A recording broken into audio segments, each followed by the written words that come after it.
দুর্বল হয়ে বাংলাদেশ অতিক্রম করছে ঘূর্ণিঝড় রোয়ানু। উপকূলীয় এলাকায় ঝড়ো বাতাস, ভারী বৃষ্টি, জলোচ্ছ্বাস। সীতাকুণ্ডু, ভোলা ও পটুয়াখালীতে নিহত 5, ঘরবাড়ি লণ্ডভণ্ড। কোন গড়াস্থান নাই কোথাও আর বিদ্যুতের খুঁটি নেই। একটা বিদ্যুতের খুঁটি ঠিক জায়গা থেকে 20 থেকে 25 ফুট দূরে নিয়ে গেছে। বাজারের 500 ঘরের কোনো চাল নাই, কিছু নাই। আমরা মাল সামান দিতে পারি নাই, বেশিরভাগ দোকান শেষ। আমরা খুব ক্ষতিগ্রস্ত হয়ে গেছি। দেখছিলেন প্রধান শিরোনাম। দুপুরের সময় সঙ্গে আছি আমি কামরুজ্জামান মামুন এবং আমি আসাদ আজম। এবারে অন্যান্য শীর্ষ সংবাদ। ঘূর্ণিঝড় রোয়ানুর প্রভাবে রাজধানীতে দিনভর বৃষ্টি, দুর্ভোগ। শিমুলিয়া কাওড়াকান্দি ফেরি চলাচল বন্ধ। পরিস্থিতি মোকাবিলায় সব প্রস্তুতি নিয়েছে সরকার। নৌপথে পর্যাপ্ত নিরাপত্তা দিতে পারছে না নৌ পুলিশ ও কোস্টগার্ড। জলদস্যু আতঙ্কে যাত্রীরা, জনবল সংকটকে দায়ী করছে সরকার। কুষ্টিয়ায় হোমিও চিকিৎসক হত্যার ঘটনায় আইএস এর দায় স্বীকার। দাবি সাইট ইন্টেলিজেন্সের, কাউকে আটক করতে পারেনি পুলিশ।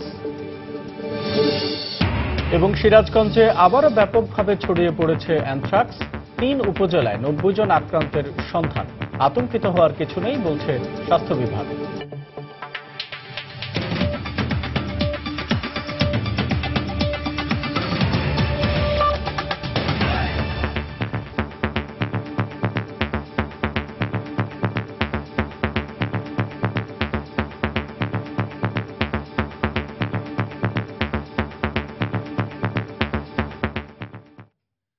ঘূর্ণিঝড় রোয়ানু দুর্বল হয়ে বরগুনা, পটুয়াখালী ও চট্টগ্রাম সহ উপকূলীয় অঞ্চল অতিক্রম করেছে। এর প্রভাবে দেশের বিভিন্ন অঞ্চলে প্রচণ্ড ঝোড়ো হাওয়ার সঙ্গে ভারী বৃষ্টি হচ্ছে। সেই সঙ্গে 4 থেকে 5 ফুট উচ্চতার জলোচ্ছ্বাসও হচ্ছে। এই মুহূর্তে পতেঙ্গা সমুদ্র সৈকতে আছেন কমল দে এবং বরিশাল নদী বন্দরে আছেন সহকর্মী ফিরদাউস সোহাগ। ঘূর্ণিঝড়ের সবশেষ খবর জানতে চলে যাচ্ছি তাদের কাছে। প্রথমে যাচ্ছি কমলদের কাছে। কমল দে। ধন্যবাদ। যেটা বলছেন যে ঘূর্ণিঝড় রোয়ানুর আঘাতে কিন্তু বৃহত্তর চট্টগ্রামের যে উপকূলীয় এলাকা রয়েছে সবগুলো উপকূলীয় এলাকা লণ্ডভণ্ড। অনেকটা বলা যায় 8 থেকে 10 ফুট বা তার থেকে কিছুটা কম হতে পারে হয়তো এই জলোচ্ছ্বাসে নিমজ্জিত হয়ে পড়েছে পুরো উপকূলীয় এলাকা। বিশেষ করে দক্ষিণ চট্টগ্রামের আনোয়ারা, বাঁশখালী, উত্তর চট্টগ্রামের সীতাকুণ্ড এবং বিস্তীর্ণ এলাকা এরা দ্বীপ এলাকা হিসেবে পরিচিত সন্দ্বীপ কিন্তু হাঁটু পানিতে তলিয়ে আছে বলে আমরা জানতে পেরেছি। আপনি জানেন যে গত 14ই মে মূলত শ্রীলঙ্কায় এই ঘূর্ণিঝড় রোয়ানুর মূলত লঘুচাপ সৃষ্টি হয়েছিল। পরবর্তীতে গভীর বঙ্গোপসাগরে গিয়ে এটি নিম্নচাপের রূপ নেয়। পরবর্তীতে এটি ঘূর্ণিঝড় রূপ নিয়েছে। আর এর প্রেক্ষিতে গিয়ে মালদ্বীপের দেওয়ার নাম রোয়ানু নামকরণ হয় ঘূর্ণিঝড়টি। আমরা যে আবহাওয়া অফিস আমাদেরকে জানিয়েছিল এটা আজ বিকেল নাগাদ চট্টগ্রাম উপকূল বা কক্সবাজার উপকূল অতিক্রম করার কথা। এক্ষেত্রে প্রায় 125 কিলোমিটার গতিবেগে এবং জলোচ্ছ্বাস হওয়ার 3 থেকে 5 ফুট। কিন্তু আমরা দেখেছি সকাল 11:30টার পর থেকে মূলত সাগর রুদ্ররূপ ধারণ করে এবং আবহাওয়া বিরূপ হতে শুরু করে। তীব্র গতিবেগে বাতাস যখন চট্টগ্রাম এবং কক্সবাজার উপকূলীয় এলাকা অতিক্রম করে যাওয়ার সময় পুরো উপকূলীয় এলাকাটি অনেকটা লণ্ডভণ্ড পরিণত হয়। এছাড়া যেহেতু ঠিক যখনই ঘূর্ণিঝড়টি অতিক্রম করা শুরু হয় তখনই কিন্তু ছিল ভরা জোয়ার। আপনি জানেন যে এক্ষেত্রে চলছে পূর্ণিমার জো, তার সাথে যুক্ত হয় ভরা জোয়ার এবং এই নিম্নচাপ এই ঘূর্ণিঝড়। আর এর ফলে কিন্তু পুরো উপকূলীয় এলাকা লণ্ডভণ্ড পরিণত হয় এবং 3 থেকে প্রায় 5 থেকে 7 ফুট জলোচ্ছ্বাস বয়ে যায় পুরো এলাকা জুড়ে। আমি এখন দাঁড়িয়ে আছি পতেঙ্গা সমুদ্র সৈকত এলাকায়। এই এলাকাটির কিন্তু যে শত শত দোকান কিন্তু এই জোয়ারের পানিতে ভেসে গেছে বা যে জলোচ্ছ্বাসের পানিতে ভেসে গেছে। আপনারা এখন যেটি দেখছেন এটি পতেঙ্গা এলাকার। আমি যদি বলি এটি মানে বেরিবারটির দৈর্ঘ্য কিন্তু বেরিবারটির উচ্চতা প্রায় 8 ফুট। সে 8 থেকে 10 ফুট বেরিবারের উচ্চতা পেরিয়ে কিন্তু এখন 3 থেকে 4 ফুট উচ্চতা, আরো বেশি উচ্চতায় এই পানি অর্থাৎ জোয়ারের পানি বা জলোচ্ছ্বাস বয়ে যাচ্ছে। এবং এই শুধু এই এলাকা না, দক্ষিণ চট্টগ্রামের আনোয়ারা, বাঁশখালী, আমি একটু কক্সবাজারের দিকে যাই, কক্সবাজারের চকরিয়া, পেকুয়া এবং কক্সবাজার সদর হয়ে টেকনাফ, উখিয়া পুরো এলাকাটি কিন্তু কক্সবাজার বিস্তীর্ণ এলাকাটি কিন্তু একই অবস্থা বিরাজ করছে।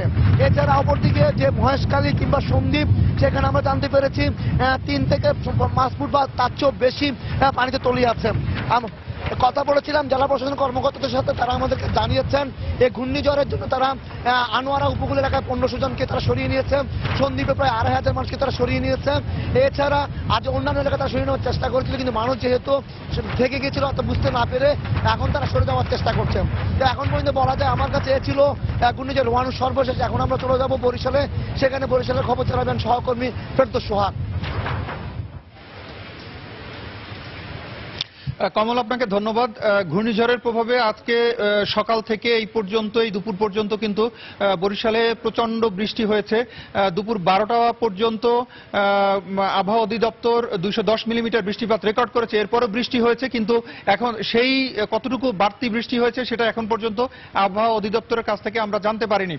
এর বাইরে আমরা যেটা জানি যে বরিশাল নদীবন্দর এলাকায় কিন্তু আমি আছি, সেখানে যেটা দেখেছি যে পানি প্রচুর পানি বেড়েছে এবং পানি কমপক্ষে 3 থেকে 4 ফুট পানি বৃদ্ধি পেয়েছে বরিশালের কীর্তনখোলা নদীতে। এছাড়া আমরা কথা বলেছিলাম বরিশালের বিভাগের সবগুলো জেলাতে আমাদের স্থানীয় প্রতিনিধিদের সাথে। তারা যেটা জানিয়েছেন যে কিছু কিছু জায়গায় বেশ কিছু ক্ষয়ক্ষতির ঘটনা ইতিমধ্যে ঘটে গেছে। আমরা কথা বলেছিলাম আমাদের বরগুনা রিপোর্টারের সাথে, তিনি আমাদেরকে জানিয়েছেন যে বরগুনার পাথরঘাটা এলাকায় বিষখালী নদীর এবং তালতলী উপজেলার তেঁতুলবাড়িয়া এলাকায় পায়রা নদীতে বেড়িবাঁধ ভেঙে যে সেখান থেকে 20টি গ্রাম প্লাবিত হয়েছে এবং ফসলি জমি নষ্ট হয়েছে। কথা বলেছিলাম আমাদের ভোলা রিপোর্টারের সাথে, তিনি আমাদেরকে জানিয়েছেন যে ভোলার চরফ্যাশনের জোয়ারের পানিতে তেঁতুল তলিয়ে গেছে 5 থেকে 6 ফুট এলাকা। এছাড়া তজিমুদ্দিনের বেড়িবাঁধ ভেঙে গেছে এবং বেশ কয়েকটি গ্রাম প্লাবিত হয়েছে। আমাদের পটুয়াখালী রিপোর্টার জানিয়েছেন যে পটুয়াখালী জেলার গলাচিপা উপজেলার একটি বেড়িবাঁধ ভেঙে গেছে, সেখানে 20টি গ্রাম প্লাবিত হয়েছে। এছাড়াও বরিশালের ঝালকাঠি এবং পিরোজপুর এলাকায়ও বেশ কয়েকটি নদীর পানি বেড়ে গেছে এবং সেসব এলাকায় 5 থেকে 6 ফুট পানিতে নিচু এলাকাগুলো, নদী তীরবর্তী নিচু এলাকাগুলো তলিয়ে গেছে। কিছুক্ষণ আগে আমি বরিশালের বিভাগীয় কমিশনারের সাথে কথা বলেছিলাম, তিনি আমাদেরকে জানিয়েছেন যে বরিশাল বিভাগের 2টি জায়গায় শুধুমাত্র ভোলায় 2 জন এবং পটুয়াখালীতে 1 জন গাছ চাপা পড়ে গত রাতে মারা গেছেন। এদের মধ্যে একজন হচ্ছে পটুয়াখালীতে যিনি মারা গেছেন তিনি হচ্ছেন মিয়া বিবি, 52 বছর বয়স। তিনি দশমিনা উপজেলায় বসবাস করতেন, একটু ঘর চাপা পড়ে তিনি মারা গেছেন। এছাড়া কিন্তু এখন পর্যন্ত নিহতের খবরের মধ্যে এই 3টি খবর রয়েছে। এই ছিল মোটামুটি আমার কাছে বরিশালের ঘূর্ণিঝড়ের সর্বশেষ। আমরা এখন ফিরছি স্টুডিওতে। মামুন। প্রিয় দর্শক, পরবর্তীতে আরো তথ্য জেনে নেব আপনার কাছ থেকে। দর্শক, বরিশাল নদীবন্দর থেকে সহকর্মী ফিরদাউস সাহেব এবং তার আগে চট্টগ্রামের পতেঙ্গা সমুদ্র সৈকত থেকে যোগ দিয়েছিলেন সহকর্মী কমলে। তারা দুজনে জানাচ্ছিলেন যে ঘূর্ণিঝড় রোয়ানু পরিস্থিতির এখন সবশেষ যে খবর সে বিষয়ে। যাচ্ছি পরের সংবাদে। ঘূর্ণিঝড় রোয়ানুর প্রভাবে চট্টগ্রামের সীতাকুণ্ডে ভারী বৃষ্টিপাতে পাহাড় ধসে মা ও মেয়ে নিহত হয়েছেন। এছাড়া পটুয়াখালীতে ঝড়ে 1 জন নিহত ও 2 জন আহত হয়েছেন। চট্টগ্রাম, মংলা, পায়রা সমুদ্রবন্দর ও কক্সবাজার উপকূলীয় এলাকা সহ দেশের সব রুটে নৌযান চলাচল বন্ধ করে দিয়েছে বিআইডব্লিউটিএ। ব্যুরো প্রতিবেদক ও জেলা প্রতিনিধিদের পাঠানো তথ্য ছবি নিয়ে ডেস্ক রিপোর্ট। ঘূর্ণিঝড় রোয়ানুর প্রভাবে চট্টগ্রামে সকাল থেকেই টানা বৃষ্টি হচ্ছে। বেলা বাড়ার সঙ্গে সঙ্গে ঝড়ো হাওয়ার সাথে সমুদ্র উত্তাল হতে শুরু করে। বড় বড় ঢেউ এসে তীরে আছড়ে পড়ে। আনোয়ারা ও বাঁশখালী সহ বেশ কয়েকটি উপকূলীয় এলাকা 4 থেকে 5 ফুট পানিতে তলিয়ে গেছে। ডুবে গেছে বিভিন্ন ঘরবাড়ি। ঘূর্ণিঝড়ের কারণে চট্টগ্রাম বন্দরের পণ্য ওঠানামা সহ সব ধরনের কার্যক্রম বন্ধ রয়েছে। আবহাওয়া অফিস জানিয়েছে বেলা 12টার দিকে রোয়ানু চট্টগ্রামের উপর দিয়ে বয়ে যায়। এদিকে সীতাকুণ্ডের সলিমপুরে পাহাড় ধসে 2 জনের মৃত্যুর খবর পাওয়া গেছে। ঘূর্ণিঝড়ের সময় দমকা হাওয়ায় ভোলার তজুমুদ্দিন উপজেলা সহ অন্তত 3 কিলোমিটার এলাকা লন্ডভন্ড হয়ে পড়েছে। ঝড়ে 6 শতাধিক ঘরবাড়ি ও দোকানপাট বিধ্বস্ত হয়েছে। ঘরের নিচে চাপা পড়ে 2 জনের মৃত্যু হয়েছে। এ সময় আহত হয়েছেন শতাধিক মানুষ। জনজীবনে নেমে এসেছে স্থবিরতা। এছাড়া মেঘনা নদীতে ডুবে গেছে বালু ভর্তি 2টি কার্গো জাহাজ। হঠাৎ বাতাসের লগে দেখতেছি যে কোনো ঘরের চাল নাই, কোনো ঘরের চাল নাই। কোতরে আর বিদ্যুতের খুঁটি নেই, একটা বিদ্যুতের খুঁটি ঠিক জায়গা থেকে 20 থেকে 25 ফুট দূরে নিয়ে গেছে। প্রলয়ঙ্কর ঘূর্ণিঝড়ে বাজারের 500 ঘরের কোনো চাল নাই, কিছু নাই এবং বাজারের চতুর্পাশে যারা আছে তাদেরও কোনো ঘর নাই, কিছু নাই। সাধারণ মানুষ এই বৃষ্টির মধ্যে এখন রাস্তায় দাঁড়ায় আছে। এদিকে বরগুনায় সকাল 9টা থেকে 10:30টার মধ্যে ঘূর্ণিঝড় রোয়ানু অতিক্রম করেছে বলে জানিয়েছে সাইক্লোন প্রিপারেশনস প্রোগ্রাম। এ সময় বাতাসের গতি বেশি থাকায় বিভিন্ন এলাকায় ঘরবাড়ি বিধ্বস্ত হয়ে গেছে। গাছ ভেঙে পড়ায় বন্ধ রয়েছে বিভিন্ন এলাকায় সড়ক যোগাযোগ। পানির চাপে পাথরঘাটা ও কাকচিরা সহ বিভিন্ন এলাকায় বেড়িবাঁধ ভেঙে যাওয়ায় পানিতে তলিয়ে গেছে বেশ কিছু গ্রাম। উপকূলীয় এলাকা থেকে গ্রামবাসীদের সরিয়ে আশ্রয় কেন্দ্রে নেওয়া হয়েছে। খুলনা অঞ্চলে সকাল থেকে প্রচুর বৃষ্টির পাশাপাশি বইছে দমকা হাওয়া। উত্তাল রয়েছে পশুর নদী। মংলা বন্দরে ৩ নম্বর সতর্ক সংকেত জারি করেছে বন্দর কর্তৃপক্ষ। ৩০টি সাইক্লোন শেল্টারের পাশাপাশি প্রস্তুত রয়েছে ৮টি মেডিকেল টিম। এদিকে ফেনীর বিভিন্ন উপকূলীয় এলাকা থেকে মানুষজনকে সরিয়ে নেওয়ার জন্য সব ধরনের ব্যবস্থা নিয়েছে স্থানীয় প্রশাসন। বৃষ্টির মধ্যেই মাইকিং করছেন ভলান্টিয়াররা। এদিকে পটুয়াখালীতে ঘূর্ণিঝড়ে বেশ কিছু বাড়িঘর বিধ্বস্ত হয়েছে। এ সময় একজন নিহত এবং অন্তত 2 জন আহত হয়েছেন। ভোর থেকে মুষলধারে বৃষ্টিপাত হওয়ায় স্থবির হয়ে পড়েছে জনজীবন। যে কোনো ধরনের পরিস্থিতি মোকাবেলায় সব ধরনের প্রস্তুতি নিয়েছে বন্দর কর্তৃপক্ষ ও জেলা প্রশাসন। মনিরুজ্জামান প্রান্ত, সময় সংবাদ। চট্টগ্রামের সীতাকুণ্ডের সলিমপুরে পাহাড় ধসে 2 জনের মৃত্যু হয়েছে। এই মুহূর্তে ঘটনাস্থলে আছেন রিপোর্টার পার্থ প্রতিম বিশ্বাস। আমরা সরাসরি চলে যাচ্ছি সেখানে। পার্থ, এখন আছি চট্টগ্রামের সীতাকুণ্ডের জঙ্গল সলিমপুর এলাকায়। আর এখানে কিন্তু আমরা সকালে যে খবরটি পেয়েছি, এখানে কিন্তু 2 জন আসলে মারা গেছে। এই যে পাহাড়ি ঢলের কারণে পাহাড় ধসে পড়ে কিন্তু তারা 2 জন মারা গেছে। একই পরিবারের মা এবং ছেলে। মায়ের নাম হচ্ছে কাজল এবং ছেলের নাম হচ্ছে বেলাল। তারা কিন্তু এখানে যে জঙ্গল সলিমপুর এলাকাটি রয়েছে আপনারা দেখতে পাচ্ছেন, এখন কিন্তু প্রচন্ড বাতাস রয়েছে। আর পাহাড়ি এলাকা হওয়ার কারণে কিন্তু এখানে মুষলধারে বৃষ্টি হওয়ার কারণে কিন্তু আজকে সকাল থেকে পাহাড়ের মাটিগুলো কিন্তু আস্তে আস্তে এখানে কিন্তু আসলে ধসে পড়ছে। তো সেই কারণে গতকাল রাত থেকে কিন্তু এখানে মাইকিং করা হয়েছিল, কেউ যাতে কোনোভাবেই কিন্তু পাহাড়ে না থাকে। কিন্তু এই পরিবারটি, যে পরিবারের 2 জন মারা গেছে, তারা কিন্তু সেই আদেশ অমান্য করে কিন্তু তারা পাহাড়ে ছিল। আমরা সেই পাহাড়ের ভিতর গিয়েছি। আমি জানিয়ে রাখি, সীতাকুণ্ড মোটামুটি শহর থেকে কিন্তু এটি 5-6 কিলোমিটার ভিতরে, যেখানে কোনো গাড়ি আসতে পারে না। ফায়ার সার্ভিস কর্তৃপক্ষ কিন্তু এখানে আসতে পারেনি তাদেরকে উদ্ধার কাজে। এলাকাবাসীর সহায়তায় কিন্তু এই যে লাশ দুটি, সেই লাশ দুটি কিন্তু উদ্ধার করা হয়েছিল। আমরা ঘটনাস্থলে গিয়েছিলাম এবং সেখানে যে দেখেছি প্রচন্ড পরিমাণে, যেহেতু এটি পাহাড়, প্রচুর পরিমাণে পাহাড়ি ঢল ছিল। সে পাহাড়ি ঢলের কারণে পাহাড় ধসে পড়ে কিন্তু এই 2 জন মারা গেছে। আর আপনারা যদি এখন এই পুরো এলাকার অবস্থাটি দেখতে চান, এখানে কিন্তু অনেক ঘর রয়েছে বিভিন্ন পাহাড়ের খোপে খোপে। আমরা দেখেছি অনেক লোকজন বাস করছে যারা ঝুঁকির মধ্যে রয়েছে। এখানে জেলা প্রশাসনের পক্ষ থেকে যে স্বেচ্ছাসেবক বাহিনী ছিল, তাদের মাধ্যমে কিন্তু গতকাল মাইকিং করা হয়েছে। সেক্ষেত্রে কেউ যারা শুনেছে তারা কিন্তু অনেকেই যে সাইক্লোন সেন্টারে গেছে। আর যারা যায়নি, বিশেষ করে যে পরিবারটি মারা গেছে, এই পরিবারে 5 জন ছিল কিন্তু তারা ঘুমিয়েছিল। তো সেক্ষেত্রে তাদের উপর পাহাড়ি ঢলের কারণে কিন্তু মাটিটি তাদের উপর পড়েছে। এর মধ্যে যে পরিবারের যাদের যে পিতা ছিল 50 বছরের রফিক, তিনিও কিন্তু গুরুতর আহত হয়েছে। তো তাকে কিন্তু প্রাথমিক চিকিৎসা দেওয়া হয়েছে এখন, এবং একটি পার্শ্ববর্তী ঘরে কিন্তু তিনি আছেন। আমরা তার সাথে কথা বলেছিলাম, তিনি আমাদেরকে জানিয়েছেন যে রাতে তারা ঘুমাচ্ছিল, এই সময়ে কিন্তু হঠাৎ করে পাহাড়ি ঢলের ফলে মাটি ধসে পড়ে ঘরের উপর পড়ে, এবং ঘরের উপর পড়ার কারণে কিন্তু সেখানে তাদের প্রাণহানি ঘটে। এক্ষেত্রে যিনি মহিলা ছিল, সে কাজল, তিনি কিন্তু স্পটেই মারা গেছেন। এছাড়া যার ছেলেটি চিকিৎসার জন্য নিয়ে আসার পথে পথিমধ্যেই কিন্তু মারা গেছে। এরপরেই কিন্তু আমরা দেখেছি এখানে যে জেলা প্রশাসনের পক্ষ থেকে যে স্বেচ্ছাসেবক বাহিনী ছিল, তারা এখানে এসেছে। যারা দুর্গম পাহাড়ে অবস্থান করছে তাদেরকে কিন্তু সরিয়ে আনার একটি ব্যবস্থা করা হয়েছে। এক্ষেত্রে যারা পাহাড়ি এলাকার লোকজন রয়েছে, তারাও কিন্তু তাদেরকে নিয়ে আসা হয়েছে। তো এই ছিল আমার কাছে এখনো পর্যন্ত সীতাকুণ্ডের জঙ্গল সলিমপুর এলাকা থেকে এখানকার সর্বশেষ খবর। চট্টগ্রামের সীতাকুণ্ড থেকে জানাচ্ছিলেন সহকর্মী পার্থ প্রতিম বিশ্বাস। সন্ধ্যা 6টার পর চট্টগ্রামের মেঘনার মোহনা, সন্দ্বীপ, হাতিয়া, কুতুবদিয়া, ফেনী ও নোয়াখালীর জেলার উপর দিয়ে ঘূর্ণিঝড় রোয়ানু স্পর্শ করে বেরিয়ে যাবে। দুপুরে আবহাওয়া অধিদপ্তরের পরিচালক শামসুদ্দিন আহমেদ ব্রিফিংয়ে একথা জানান। এ সময় তিনি আরও জানান, ঘূর্ণিঝড়টি ঘণ্টায় 15 থেকে 20 কিলোমিটার গতিতে অবস্থান পরিবর্তন করছে।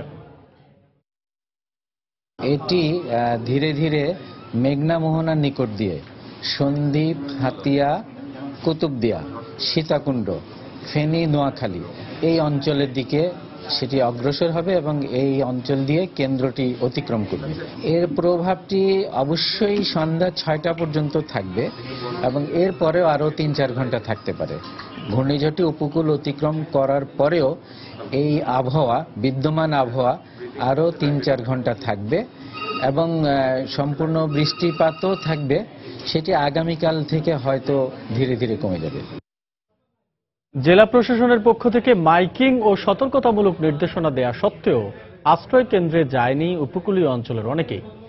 দর্শক, এই মুহূর্তে ফেনীর সোনাগাজী উপকূলীয় এলাকায় আছেন রিপোর্টার বখতিয়ার মুন্না। সেখানকার সর্বশেষ পরিস্থিতি জানতে আমরা সরাসরি চলে যাচ্ছি তার কাছে। মুন্না।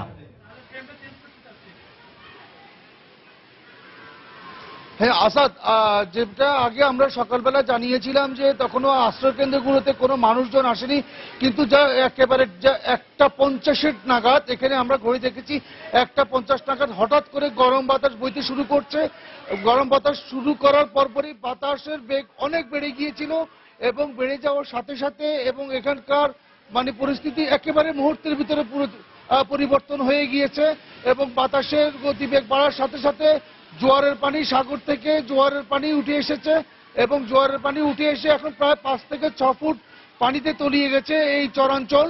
এবং এখানে আমরা যেটা দেখেছি, যখন এই বাতাস বওয়া শুরু করলো ঠিক সাথে সাথেই মানুষজন বাড়িঘর ছেড়ে তারা নিরাপদ আশ্রয়ের দিকে দৌড়ে যার যেমন এই উঠে আসার চেষ্টা করছে এবং এখানকার যত বিভিন্ন রকমের গবাদি পশু আছে, যা অসংখ্য হাজার হাজার গরু, মহিষ, মেষ নিয়ে যারা যেভাবে পারছেন ছুটে তারা নিরাপদ আশ্রয় রাস্তাগুলোতে যেসব উঁচু উঁচু রাস্তা আছে ওই রাস্তাগুলোতে আশ্রয় নিয়েছেন এবং মানুষজন যারা আছে যারা এখন আশ্রয় কেন্দ্রের দিকে যাচ্ছেন। এবং এখানে আমি যে জায়গাটা যাচ্ছি একটা গণস্বাস্থ্য কেন্দ্র, একটা হাসপাতাল, সেখানেও মানুষ এসে আমরা দেখতে পাচ্ছি যে এখানে এসে হাজির হয়েছে। আর এখানে যেটা সকাল থেকে আমি বলি, সকাল থেকে মানুষ এখানকার স্বভাবগত কারণেই যখন ঘূর্ণিঝড়ে আঘাত আনে তখন তারা চরাঞ্চল থেকে উঠে আশ্রয়কেন্দ্রে যায়। এর আগ পর্যন্ত তাদেরকে এখানকার যারা স্বেচ্ছাসেবক কর্মী থাকেন ঘূর্ণিঝড় প্রস্তুতি কর্মসূচি, তারাও কিন্তু বারবার করে তাদেরকে আহ্বান জানান ঝড় আসার আগেই যেন তারা আঘাত আনার আগেই যেন নিরাপদে যায়, কিন্তু তারা এই কথাটা কখনোই মানতে চান না। এটা একেবারে স্বভাবগত কারণে এই অঞ্চলের একটা স্বভাব, এটা মানতে চান না। এর মধ্যে জেলা প্রশাসক যিনি আছেন উনি আমাকে জানিয়েছেন এখানে পুলিশ ম্যাজিস্ট্রেটও নিয়োগ করা হয়েছে এই মানুষগুলোকে তুলে আনবার জন্য, কিন্তু তারপরেও তারা আসলে জোর করে তো আনা যায় না বলে তারা কোনোভাবে আনতেও পারছিলেন না। তো এখন যখনই আঘাত এনেছে, আঘাত আনার পরপরই কিন্তু এখানকার পরিস্থিতি যেটা সবচেয়ে খারাপ দিক হয়েছে সেটা হচ্ছে জলোচ্ছ্বাস হয়েছে। এখন এর মধ্যে ভিতরে ওদিকে কিছু আমরা এখন যে জায়গাটাতে আছি আমি সোনাগাজীর দক্ষিণ চরচান্দিয়া কিন্তু চরাঞ্চলের বিভিন্ন গ্রাম অঞ্চলগুলোতে বা চরাঞ্চলগুলোতে মূলত কি হয়েছে আমরা এখনো বুঝতে পারিনি। হয়তো পরবর্তীতে আমরা আরো আপনাদেরকে নতুন করে তথ্য থাকলে আমরা নতুন করে তথ্য দিতে পারবো। তো এই ছিল আমার কাছে সর্বশেষ। আসাদ। ফেনীর সোনাগাজী উপকূলীয় অঞ্চল থেকে আমাদের সাথে যুক্ত ছিলেন বক্তের মুন্না। এদিকে বৈরী আবহাওয়ার কারণে বন্ধ রয়েছে শিমুলিয়া কাউড়াকান্দি নৌ রুটের ফেরি সহ সব ধরনের নৌযান চলাচল। বিআইডব্লিউটিএ জানায় দুর্ঘটনা এড়াতে সকাল থেকে ফেরি, লঞ্চ, স্পিডবোট চলাচল বন্ধ রাখা হয়েছে। এতে ঘাটের দুপাশে আটকা পড়েছে অর্ধশতাধিক যাত্রীবাহী বাসসহ 2 শতাধিক যানবাহন। চরম ভোগান্তিতে রয়েছেন যাত্রী ও চালকরা। 6টি ফেরিতে গাড়ি লোড করা হলেও প্রবল বাতাসের কারণে তা ছেড়ে যায়নি। আমি ওনার কাছে রওনা দিয়ে আসছিলাম, বলছিল ফেরি চলে। ঘূর্ণিঝড় রোয়ানু পরবর্তী দুর্যোগ মোকাবিলায় সরকার সব প্রস্তুতি নিয়েছে বলে জানিয়েছেন দুর্যোগ ব্যবস্থাপনা ও ত্রাণমন্ত্রী মোফাজ্জল হোসেন চৌধুরী মায়া। দুপুরে জরুরি সংবাদ সম্মেলনে তিনি একথা বলেন। ঘূর্ণিঝড়ের কারণে নৌ চলাচল এখনও বন্ধ থাকলেও বিঘ্ন ঘটেনি ট্রেন চলাচলে। এদিকে গতরাত থেকে টানা বৃষ্টি হওয়ায় দুর্ভোগে পড়েছেন রাজধানীবাসী। ঘূর্ণিঝড় রোয়ানুর প্রভাবে শুক্রবার রাত থেকেই টানা বৃষ্টিপাত হচ্ছে ঢাকা সহ দেশের প্রায় সব জেলায়। যাত্রীদের নিরাপত্তার কথা ভেবে রাত থেকেই দেশের সব রুটের লঞ্চ চলাচল বন্ধ ঘোষণা করেছে বিআইডব্লিউটিএ। কিছুক্ষণ পরপরই সদরঘাটের অস্থায়ী কন্ট্রোল রুম থেকে মাইকে তা ঘোষণাও দেওয়া হচ্ছে। তবে এরপরও যারা বাড়ি যাওয়ার উদ্দেশ্যে সদরঘাট এসেছেন তারা এখনো লঞ্চ ছাড়ার অপেক্ষায় টার্মিনালে অবস্থান করছেন। কালকে দুপুরে আসছি, এখনো যাইতে পারতেছি না, আবহাওয়ার অবস্থা বেশি ভালো না। শুনলাম আবহাওয়া খুবই খারাপ, লঞ্চ ছাড়বে না। তখন রাত্রে অনেক লোক ছিল, ওই জায়গায় ছিলাম, লঞ্চে ছিলাম। কালকে 3টা বাজে না আইসি, অন লঞ্চ ছাড় না যাইতে পারি না, বাচ্চা অসুস্থ, এগোতে গিয়ে অনিয়ে বই রয়েছি। লঞ্চ চলাচল বন্ধ থাকলেও দুপুর থেকে দেশের দক্ষিণ পশ্চিমাঞ্চলে ফের বাস চলাচল শুরু হয়েছে গাবতলী বাস টার্মিনাল থেকে। সকাল থেকে যাত্রী খুব কম ছিল, গাড়ি যেখানে যেত 5-7 গাড়ি, সেখানে গাড়ি গেছে মানে 3 গাড়ি, যাত্রী তেমন ছিল না। একটা গাড়ি পাইছি, এখন ছাড়তেছে, সকাল থেকে ওয়েট করার পর এখন একটা গাড়ি পাইছি। এদিকে ঘূর্ণিঝড় রোয়ানু পরবর্তী পরিস্থিতি মোকাবেলায় সব ধরনের ব্যবস্থা নেওয়া হয়েছে বলে সংবাদ সম্মেলনে জানিয়েছেন দুর্যোগ ব্যবস্থাপনা ও ত্রাণমন্ত্রী। দেশের 14টি জেলায় এখন পর্যন্ত 3,500 আশ্রয় কেন্দ্রে 5 লাখ মানুষকে সরিয়ে আনা হয়েছে বলে জানান তিনি। এটা আস্তে আস্তে দুর্বল হচ্ছে, আবার এই ঝড়ের গতি বোঝা যায় না, আবার এটার সবলও হতে পারে। তবে আমাদের সার্বিক প্রস্তুতি রয়েছে এটা মোকাবেলা করার জন্য। ৩,৫০০ আশ্রয়কেন্দ্রে প্রায় ৫ লক্ষ মানুষকে আমরা সরিয়ে আনতে সক্ষম হয়েছি এবং প্রত্যেকটা জেলায় আমরা তাৎক্ষণিক ৪ লক্ষ টাকা মজুদ দিয়েছি এবং ২০০ টন মেট্রিক টন চাল আমরা হাতে রেখেছি। Fire service, civil defence, scout, প্রায় ১ লক্ষ ভলান্টিয়ার এই ১৪টি জেলায় দিন রাত পরিশ্রম করে চলছেন। ঘূর্ণিঝড় রোয়ানুতে লঞ্চ ও বাস চলাচলে বিঘ্ন ঘটলেও ট্রেন চলাচলে কোনো বিঘ্ন ঘটেনি। মাহমুদ রাকিব, সময় সংবাদ, ঢাকা। এদিকে ঘূর্ণিঝড় রোয়ানুর প্রভাবে সকাল থেকে রাজধানীতে টানা বৃষ্টিতে বেশিরভাগ এলাকায় জলাবদ্ধতার সৃষ্টি হয়েছে। এই মুহূর্তে রাজধানীর শান্তিনগর এলাকায় আছেন তাফসির বাবু। আমরা সরাসরি চলে যাচ্ছি তার কাছে। তাফসির। হ্যাঁ, আসলে আমি এখন রয়েছি শান্তিনগর এলাকায়। এখানে আসলে আমি যেটা দেখেছি যে গতকাল থেকেই তো বৃষ্টি পড়ছে, তো আজকেও সারাদিনে এখনো পর্যন্ত বৃষ্টি হচ্ছে। তো এর ফলে এই শান্তিনগর এবং এর আশেপাশের এলাকাগুলোতে কিন্তু আমরা দেখতে পাচ্ছি যে প্রায় হাঁটু পরিমাণ পানি এখানে রাস্তাগুলোতে ক্ষেত্র বিশেষে জমে গিয়েছে এবং যার ফলে আসলে এখানকার বাসিন্দা কিংবা এই রাস্তাগুলো যারা ব্যবহার করেন তারা আসলে অবর্ণনীয় সমস্যায় পড়েছেন। কারণ বাইরে বের হতে গেলেই এখানে আসলে কাপড় চোপড় ভিজে একটা অন্যরকম অবস্থা তৈরি হচ্ছে এবং আমরা দেখেছি যে এই রাস্তায় বিভিন্ন জায়গায় খানাখন্দ তৈরি হয়েছে এবং এখানে যে ম্যানহোলগুলো রয়েছে সেগুলোও কিন্তু খুলে দেওয়া হয়েছে পানি নিষ্কাশনের জন্য। তো যেটি হয়েছে যে আমরা দেখেছি যে এই রাস্তায় কিন্তু অনেকেই চলতে গিয়ে দুর্ঘটনার মধ্যে পড়েছেন। অনেক রিক্সা কিন্তু এখানে উল্টে গিয়েছে এবং মোটরসাইকেল এবং সাইকেল আরোহীরাও কিন্তু দুর্ঘটনার মধ্যে পড়েছেন। আর একটি বিষয় বলে রাখি যে এই কারওয়ান বাজার এবং আশেপাশে যে দোকানগুলো রয়েছে এই শান্তিনগর এলাকায়, সেই দোকানগুলোতে কিন্তু এই দোকানের সামনে পানি জমে যাওয়ার কারণে ক্রেতারা একেবারে আসছেন না, যার ফলে দোকানে বেচা বিক্রি একেবারে কম। আর রাস্তাঘাটে এই পানি সংক্রান্ত সমস্যার কারণে আমরা দেখেছি যে ওয়াসার কিছু কর্মকর্তা কিন্তু এই শান্তিনগর এলাকায় এসেছেন এবং তারা আসলে এখানে ম্যানহোলগুলো প্রত্যেকটি যেন খোলা থাকে সেই বিষয়ে তারা এখানে আমাদেরকে আশ্বস্ত করেছে যে ম্যানহোলগুলো খুলে রাখা হচ্ছে, পানি যেন খুব দ্রুত নিষ্কাশন হয়ে যায় সেই জন্য তারা এখানে চেষ্টা করছেন। আর এখানে আসলে পানি বেশি পরিমাণে জমছে, আশেপাশে যেসব উঁচু জায়গা রয়েছে সেই উঁচু জায়গাগুলো থেকে পানিগুলো এই জায়গায় এসে জমে থাকছে এবং এখান থেকে ২.৫ কিলোমিটার দূরে যে বক্স কালভার্ট রয়েছে সেই কালভার্টের মাধ্যমে সেগুনবাগিচা খাল কিংবা মানিকনগর খাল হয়ে এই শান্তিনগর এলাকার পানিগুলো আসলে বালু নদী পর্যন্ত যায় এবং সেই যাতায়াত পথেই আসলে পুরো যাতায়াত পথটি বিঘ্ন ঘটার কারণে আসলে পানিগুলো খুব সহজে এই শান্তিনগর এলাকা থেকে সরে যেতে পারছে না। এবং আমরা যেটা দেখেছি যে এখানে যে ম্যানহোলগুলো রাখা হয়েছে সেই ম্যানহোলগুলো দিয়ে আসলে খুব বেশি পরিমাণে যে পানি নিষ্কাশন হচ্ছে এমনটিও না, যার ফলে এখান থেকে পানি সরে যেতে অনেক দীর্ঘ সময় লাগে। তো এখানে আমরা ওয়াসার একজন কর্তৃপক্ষের সাথে কথা বলেছি, ওয়াসার সহকারী প্রকৌশলী, তিনি আমাদেরকে জানিয়েছেন যে আগের তুলনায় এবছর এখানে যে জলাবদ্ধতা হবে তিনি আমাদেরকে জানিয়েছেন যে এটি অন্তত আগে হয়তো ১০-১২ ঘন্টা লাগতো পানি নিষ্কাশন হতে, এখন ৫ থেকে ৬ ঘন্টার মধ্যে এখানকার পানি যেন নিষ্কাশন হয় এবং এলাকাবাসী এবং এই রাস্তা ব্যবহারকারীরা যেন একটু স্বস্তির মধ্যে থাকেন সেটি নিশ্চিত করার জন্য তারা ব্যবস্থা নিয়েছেন এবং তারা বলছেন যে ৫ থেকে ৬ ঘন্টার মধ্যে এই শান্তিনগর এলাকার পানি নিষ্কাশন হয়ে যাবে। তো এই ছিল আসলে ঢাকা শহরে এই শান্তিনগর এলাকায় জলাবদ্ধতার খবর। আমরা এখন ফিরে যাচ্ছি স্টুডিওতে। মামুন। দর্শক, রাজধানীর শান্তিনগর থেকে যোগ দিয়েছিলেন সহকর্মী তাফসির বাবু। একসময়ের অন্যতম প্রধান যোগাযোগ মাধ্যম নৌখাত বাজেটে কয়েক দশক ধরে উপেক্ষিত। তবে এও ঠিক অর্থ বছরে যে পরিমাণ বরাদ্দ এ খাতে দেয়া হয় তা খরচের সক্ষমতাও নেই এই বিভাগের। কারণ হিসেবে বিশেষজ্ঞরা বলছেন এ খাতের বিকাশ ও উন্নয়নের লক্ষ্যে গবেষণার সুযোগ সৃষ্টি না হওয়ায় এই দৈন্যদশা। তাই আসছে বাজেটে নৌ পরিবহন খাতে আধুনিক নৌযান প্রচলন, সুষম বরাদ্দ ও ঢেলে সাজানোর মতো পরিকল্পনা ও নির্দেশনা চান বিশেষজ্ঞরা। সাজিদ রাজুর রিপোর্ট। নিরাপদ ও কম খরচের যোগাযোগ মাধ্যম হিসেবে পরিচিত নৌপথ নদীমাতৃক বাংলাদেশের মোট যোগাযোগ ব্যবস্থার ৩০ ভাগেরও বেশি নৌপথে পরিচালিত হয়। তারপরেও সরকারিভাবে এ খাত পায়নি তেমন পৃষ্ঠপোষকতা, বরং গেল কয়েক দশকে এ পথ ক্রমেই পিছিয়েছে। নৌযোগাযোগের পরিকল্পিত অবকাঠামো যেমন গড়ে ওঠেনি, তেমনি এ খাতে হয়নি উল্লেখযোগ্য কোনো বেসরকারি বিনিয়োগও। নৌ খাতে আমাদের অ্যানুয়াল ডেভেলপমেন্ট বাজেট প্রায় শূন্যের কোঠায়। এইটা অবশ্যই আমাদের ফিরে তাকাতে হবে। সাস্টেনেবল ডেভেলপমেন্ট গোল কিন্তু নৌখাতকে অবহেলা করে কোনোভাবেই অর্জন করা সম্ভব না।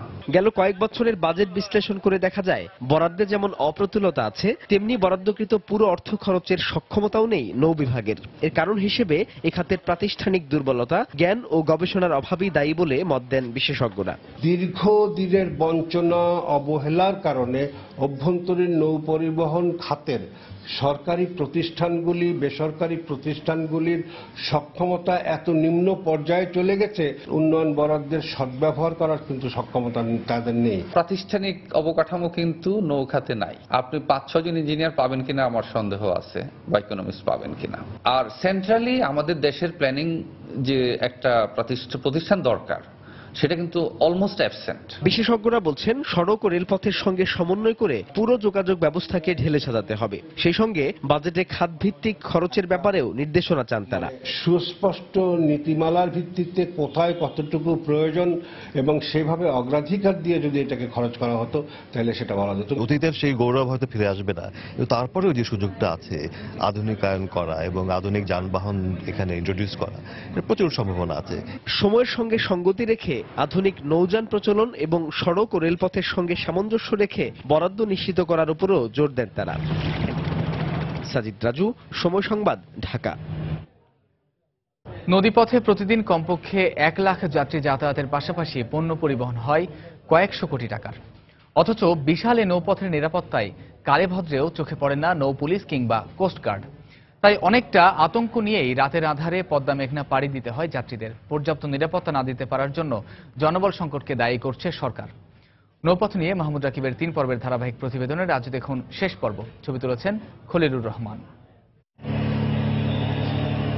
শেষ বিকেলের সূর্য তখন ধীরে ধীরে হেলে পড়ছে পশ্চিম আকাশে। পাখিদের যখন ঘরে ফেরার সময় ঘনিয়ে আসে, তখন সদরঘাট থেকে দেশের বিভিন্ন জেলার যাত্রীদের গন্তব্যে পৌঁছে দিতে এক এক করে ছাড়তে থাকে লঞ্চগুলো। রাতের আধার নামতেই দূর থেকে লঞ্চগুলো দেখে মনে হয় এ যেন জলের উপর এক একটি ভাসমান নগরী। যখনই আস্তে আস্তে রাত বাড়তে থাকে, তখনই লঞ্চের অপরিচিত যাত্রীরা নিজেদের মধ্যে পরিচিত হয়ে নেন। অনেকে সময় অতিবাহিত করার জন্য নানা ধরনের বিনোদনের ব্যবস্থা করেন নিজেরাই। কেউ কেউ কেবিন থেকে বেরিয়ে এসে রাতের চাঁদ দেখেন, ঝিরিঝিরি বাতাস উপভোগ করেন। সব মিলিয়ে এখানে এক অনিন্দ সুন্দর পরিবেশের সৃষ্টি হয়। রাতে আকাশ দেখা যায়, চাঁদ দেখা যায়, মাছ ধরা, এগুলো মাঝি, এইসবই ভাল লাগে।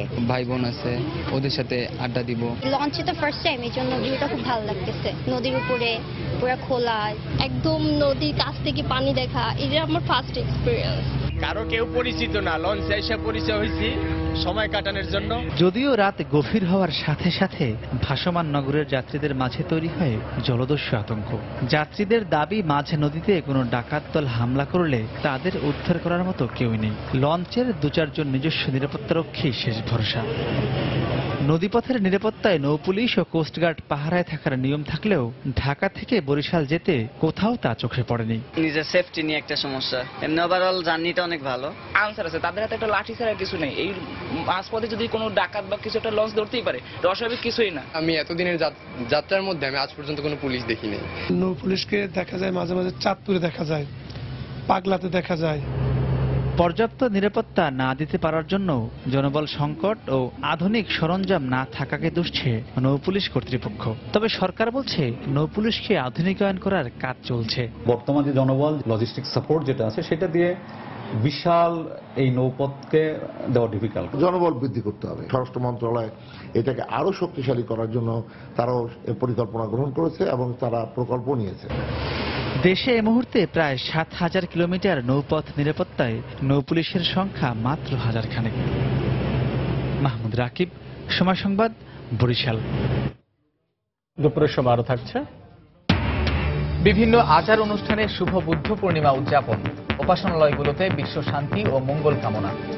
বুলগেরিয়া সফর শেষে দেশে ফিরেছেন প্রধানমন্ত্রী শেখ হাসিনা।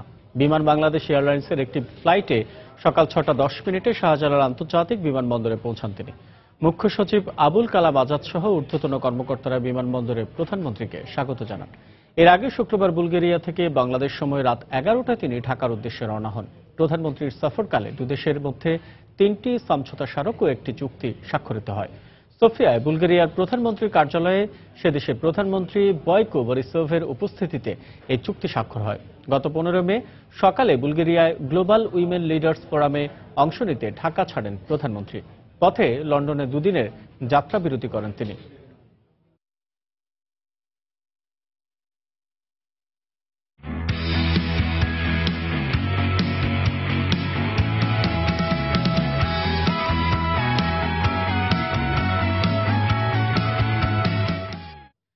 আইপিএলের খবর। প্লে অফে ওঠার স্বপ্ন আগেই শেষ কিংস 11 পাঞ্জাব ও রাইজিং পুনে সুপার জায়ান্টসের। এবার নিয়ম রক্ষার ম্যাচে এই দুই দল মুখোমুখি হবে একে অপরের। বিশাখাপত্তমে ম্যাচটি শুরু হবে শনিবার বাংলাদেশ সময় বিকেল 4:30টায়। চলতি আসরে এরকম বাজে পারফরমেন্স করে প্লে অফ থেকে ছিটকে পড়েছে ধোনির রাইজিং পুনে সুপার জায়ান্টস। যদিও গেল ম্যাচে দিল্লি ডেয়ারডেভিলসের বিপক্ষে 19 রানের জয় পায় সুপার জায়ান্টস। সে ম্যাচে দ্বিধা ও জাম্পার বোলিং পারফরমেন্সের কারণে জয় তুলে নিতে পারে ধোনির দল। তবে পাঞ্জাবের বিপক্ষে প্রথম দেখায় 6 উইকেটে হারে সুপার জায়ান্টস। সে ম্যাচে ব্যাট হাতে ডুপ্লেসি জ্বলে উঠলেও বাকিরা ছিলেন অফ ফর্মে। এছাড়া বোলাররাও খুব একটা নিজেদের মেলে ধরতে পারেনি। অন্যদিকে পাঞ্জাবের হয়ে সে ম্যাচে ব্যাট হাতে ভালো পারফরমেন্স দেখিয়েছে মুরালি বিজয় ও বোহরারা। তবে গেল ম্যাচে বোলারদের ব্যর্থতার কারণে হারতে হয় বিজয়ের পাঞ্জাবকে। তাই প্লে অফ থেকে ছিটকে গেলেও এ ম্যাচে জয় তুলে নিতে চাইবে প্রীতিচিন্তার পাঞ্জাব। বৌদ্ধ ধর্মাবলম্বীদের প্রধান উৎসব শুভ বুদ্ধ পূর্ণিমা আজ। রাজধানীর বৌদ্ধ বিহারগুলোতে নানা আনুষ্ঠানিকতার দিবসটি উদযাপিত হচ্ছে। সর্বাঙ্গীন শান্তি ও মঙ্গল কামনায় অনুষ্ঠিত হয় প্রার্থনা।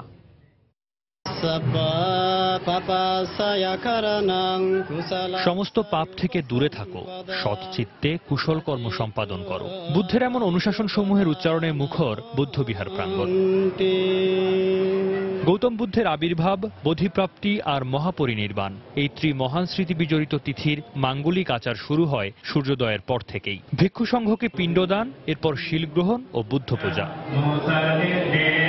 প্রার্থনায় বিশ্বময় শান্তি, সমৃদ্ধি আর মঙ্গল কামনার পাশাপাশি ঠাঁই পায় সাম্প্রতিক দুর্যোগ থেকে পরিত্রাণের আকাঙ্ক্ষা। জাতি, ধর্ম, বর্ণ নির্বিশেষে সবাই যাতে সুখে শান্তিতে বাংলাদেশ তথা এশিয়া যেন এই দুর্যোগ, প্রাকৃতিক দুর্যোগ রোয়ানো থেকে মুক্তি পাক। বুদ্ধের বাণীকে ধারণ করে মৈত্রী ও করুণায় সিক্ত হবে মানবতা, এমন আহ্বান সম্প্রদায়ের বাংলাদেশের সর্বোচ্চ ধর্মীয় গুরুর। বৈশাখী পূর্ণিমা কি মহান স্মৃতি বিজড়িত উৎসবটি, তাহার এই ঐন্ত বাণী এবং মৈত্রীর বাণী, করুণার বাণী বহন করিয়া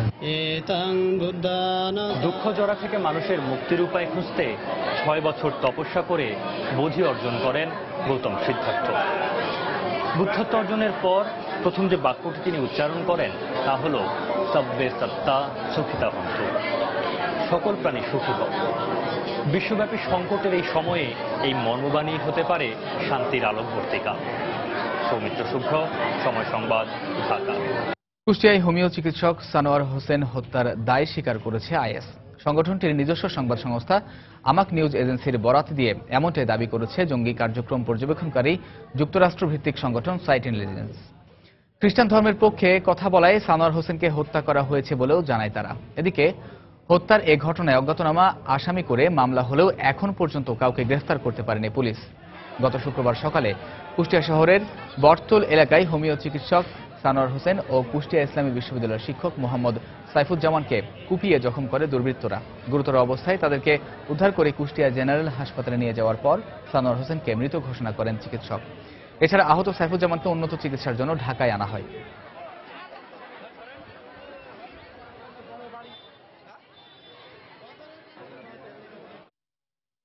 জঙ্গিবাদ শুধু বাংলাদেশের সমস্যা নয়, বর্তমান বিশ্বে সারা দেশই, সব দেশই এটি মোকাবিলা করছে। বিএনপির নবগঠিত কাউন্টার টেররিজম ইউনিটের সঙ্গে সিঙ্গাপুর ভিত্তিক গবেষণা সংস্থা international centre for political violence and terrorism রিসার্চের যৌথ প্রশিক্ষণ কর্মশালার উদ্বোধনী অনুষ্ঠানে একথা বলেন সংস্থাটির প্রধান অধ্যাপক রোহান গুনারত্না। তিনি বলেন, জঙ্গিদের গ্রেফতার করে শুধু শাস্তির ব্যবস্থা করলেই হবে না, উগ্রবাদ পুরোপুরি নির্মূল করতে হলে এর সঙ্গে যুক্ত ব্যক্তিদের পুনর্বাসন ও কাউন্সেলিং এর ব্যবস্থা করতে হবে।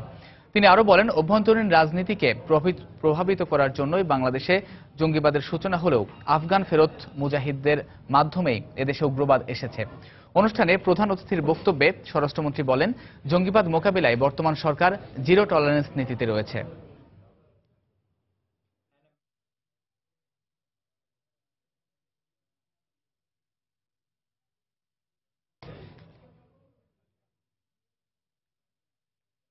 দুপুরের সময় আরো থাকছে। ঘূর্ণিঝড় রোয়ানুর প্রভাবে ভারতের পূর্বাঞ্চলীয় কয়েকটি রাজ্যে ভারী বৃষ্টি, ঝোড়ো হাওয়া। হায়দ্রাবাদে একজনের মৃত্যু ও বেশ কয়েকজন আহত। সিরাজগঞ্জে আবারও ব্যাপকভাবে ছড়িয়ে পড়েছে অ্যানথ্রাক্স রোগ। ইতিমধ্যে জেলার 3টি উপজেলায় নারী, পুরুষ ও শিশুসহ 90 জন আক্রান্তের সন্ধান পাওয়া গেছে। এতে আতঙ্কিত এলাকার সাধারণ মানুষ। তবে স্বাস্থ্য বিভাগ বলছে আতঙ্কিত হওয়ার কিছু নেই, আক্রান্তদের প্রয়োজনীয় চিকিৎসা সেবা দেওয়া হচ্ছে। সিরাজগঞ্জ থেকে বিস্তারিত জানাচ্ছেন রিঙ্কু কুণ্ডু। সিরাজগঞ্জের উল্লাপাড়া, শাহজাদপুর ও কামারখন্দ উপজেলায় ব্যাপকভাবে ছড়িয়ে পড়ছে অ্যানথ্রাক্স রোগ। সম্প্রতি কামারখন্দ উপজেলার জামতল শাহপাড়ার বুদ্ধু সাহার 2টি গরু অসুস্থ হয়ে পড়লে তা জবাই করে এলাকার প্রায় 50টি পরিবার স্বল্প মূল্যে মাংস ভাগাভাগি করে নেয়। 2-3 দিনের ব্যবধানে ওই মাংস কাটাছেঁড়া এবং খাওয়ার সাথে জড়িতদের শরীরের বিভিন্ন অংশে ক্ষত চিহ্ন দেখা দেয়। পরে স্বাস্থ্য বিভাগ এখানে 29 জন অ্যানথ্রাক্স আক্রান্ত রোগীকে শনাক্ত করে। একইভাবে উল্লাপাড়ায় 43 জন এবং শাহজাদপুরে 18 জন এই রোগে আক্রান্ত হয়েছেন। গোস্ত নিয়ে এলাম, আমরা নিয়ে এসে খাওয়া দাওয়া করলাম, যারা খাইছে নাড়াচাড়া করছে তাদেরই বেশি হয়েছে। চুল কাশি নাকি মনে হয় ফসা ফেরে গেছে, দেখা গেল তার থেকে তোমরা দিয়ে খুলে উঠলো আর এক বাসা থেকে আরেক বাসা গোলাবান যাইতেছে, যাতে একত্রভাবে খেলে আরেকজন হতো, সেই ভয়তে মনে করেন আমার ভয় লাগছে। আক্রান্ত এলাকার চিকিৎসা দল গঠন করে গবাদি পশুদের ভ্যাকসিন দেওয়ার পাশাপাশি জনগণকে সচেতন করা হচ্ছে বলে জানালেন প্রাণী সম্পদ বিভাগের এই কর্মকর্তা। তাৎক্ষণিকভাবে আমরা 3টি মেডিকেল টিম গঠন করেছি এবং আমাদের ভ্যাকসিন কার্যক্রম এখনো অব্যাহত আছে। আর জনগণকে উদ্বুদ্ধ করার জন্য, অসুস্থ প্রাণী না খাওয়ার জন্য মসজিদ, স্কুল, কলেজ এবং ডিসের লাইনের মাধ্যমে সচেতনতা সৃষ্টি করেছে। আক্রান্ত রোগীদের প্রয়োজনীয় চিকিৎসা সেবা দেওয়া হচ্ছে। এতে আতঙ্কিত হবার কিছু নেই বলে জানালেন জেলার স্বাস্থ্য বিভাগের শীর্ষ এই কর্মকর্তা। জনসচেতনতা দরকার, যাতে আক্রান্ত পশুর জবাই না করে এবং এর মাংস না খায়। এটাই আমরা জনগণের কাছে বার্তা পৌঁছে দিচ্ছি। সিরাজগঞ্জ জেলায় প্রথম অ্যানথ্রাক্স রোগ দেখা দেয় 2009 সালে। এরপর থেকে এ পর্যন্ত জেলায় 533 জন এই রোগে আক্রান্ত হয়েছে বলে জানিয়েছে স্বাস্থ্য বিভাগ। রিঙ্কু কুণ্ডু, সময় সংবাদ, সিরাজগঞ্জ।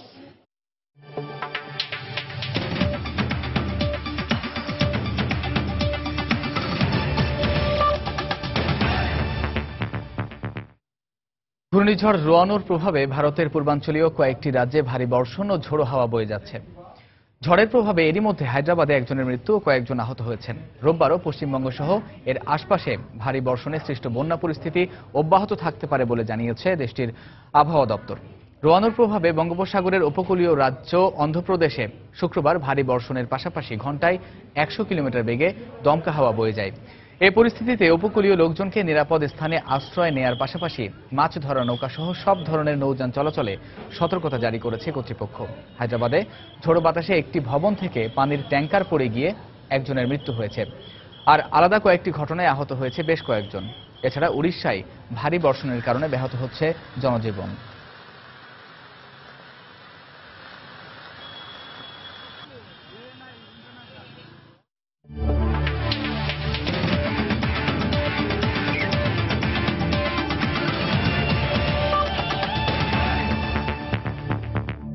ইংল্যান্ড শ্রীলঙ্কা টেস্টের খবর।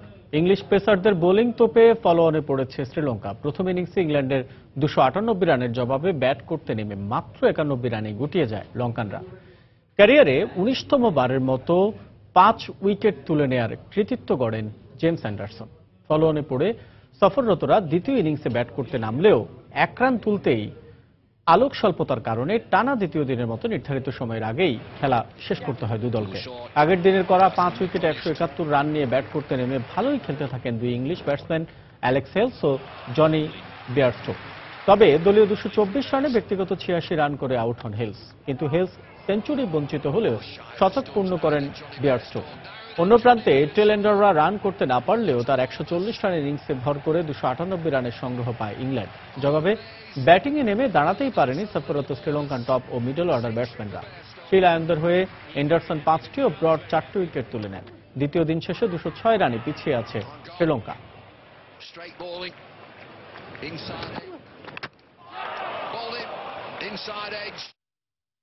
দুপুরের সময় এ পর্যায়ে শীর্ষ সংবাদ জানিয়ে দিচ্ছি আরেকবার।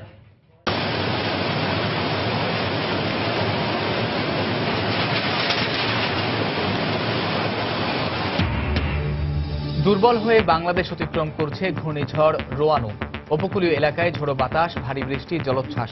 সীতাকুণ্ড, ভোলা ও পটুয়াখালীতে নিহত 5। ঘূর্ণিঝড় রোয়ানুর প্রভাবে রাজধানীতে দিনভর বৃষ্টির দুর্ভোগ। শিমুলিয়া কাওড়াকান্দি ফেরি চলাচল বন্ধ। পরিস্থিতি মোকাবেলায় সব প্রস্তুতি নিয়েছে সরকার। নৌপথে পর্যাপ্ত নিরাপত্তা দিতে পারছে না নৌ পুলিশ ও কোস্টগার্ড। জলদস্যু আতঙ্কে যাত্রীরা। জনবল সংকটকে দায়ী করছে সরকার। কুষ্টিয়ায় হোমিও চিকিৎসক হত্যার ঘটনায় আইএসের দায় স্বীকার, দাবি সাইট ইন্টেলিজেন্সের। কাউকে আটক করতে পারেনি পুলিশ। এবং সিরাজগঞ্জে আবারও ব্যাপকভাবে ছড়িয়ে পড়েছে অ্যানথ্রাক্স। 3 উপজেলায় 90 জন আক্রান্তের সন্ধান। আতঙ্কিত হওয়ার কিছু নেই বলছে স্বাস্থ্য বিভাগ। এই ছিল দুপুরের সময়। যে কোনো খবর পেতে ভিজিট করুন সময় নিউজ.tv। সঙ্গে থাকুন সময়।